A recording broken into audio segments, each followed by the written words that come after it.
কিছু কিছু গল্পের শেষটা যে এতটা কষ্টের, এই গল্পটা না শুনলে কখনোই বুঝবে না। তো পুরো গল্পটি শুনুন। একটি 19 বছর বয়সী মেয়ে তার প্রেমিকের কাছে গিয়ে বলে, আমার 20তম জন্মদিনে তুমি আমাকে কি উপহার দিবে? ছেলেটি মুচকি হেসে বলল, এখনো তো অনেক সময় আছে, আর সময় হলে তুমি তোমার জন্মদিনের উপহার পেয়ে যাবে। বেশ কিছুদিন যাওয়ার পর একদিন হঠাৎ করে এই মেয়েটি অজ্ঞান হয়ে যায়। বাসার সবাই বেশ অস্থির হয়ে যায়, কিছুই বুঝে উঠতে পারছিল না কেউ কি হয়েছে মেয়েটার। তারপর সবাই মিলে তাকে হাসপাতালে নিয়ে গেল। হাসপাতালের ডাক্তার অনেক পরীক্ষা নিরীক্ষা করার পর তার পরিবারকে জানালো, সাদিয়ার হার্টে একটা ছিদ্র ধরা পড়েছে। এখন যদি খুব তাড়াতাড়ি হার্ট পরিবর্তন না করা হয়, তাহলে হয়তো সাদিয়াকে আর বাঁচানো সম্ভব হবে না। সবাই এই কথাটি শুনে কান্নায় ভেঙে পড়ল।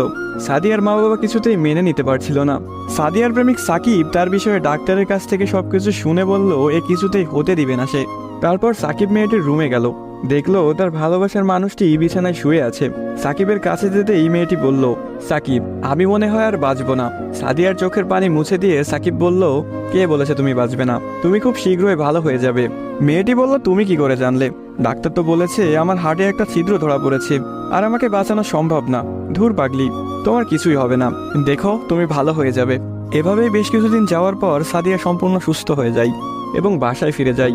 বাড়িতে ফিরে এসে সাকিবকে খুঁজতে থাকে, না পেয়ে সাকিবের বাড়ি চলে যায়। সাকিবের বাড়িতে কেউ নেই। অবশেষে সাকিবের ছোট বোনের দেখা পেল সাদিয়া। কিরে, তোমার ভাই কোথায়?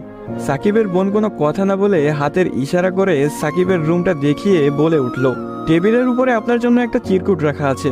সাদিয়া কথাটি শুনে রুমে গিয়ে চিরকুট হাতে নিয়ে পড়তে শুরু করলো। প্রিয়তমা, আমি জানি যেদিন তুমি এই চিরকুটটি হাতে পাবে সেদিন তুমি সম্পূর্ণ সুস্থ হয়ে যাবে, সবকিছু ঠিক হয়ে যাবে আগের মতো, যেমনটা আমি তোমাকে বলেছিলাম। আমি বলেছিলাম না কিছু হবে না, দেখছো তাই হয়েছে।